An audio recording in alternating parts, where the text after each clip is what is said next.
How to fix low volume on AirPods. Whether you are on your iOS device or Android device, you have to move into the settings of your device and head over to developer option.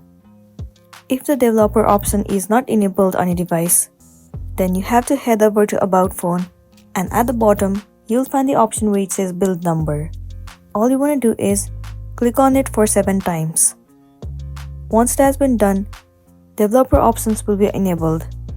All you want to do is head over to System. Developer option is visible to you.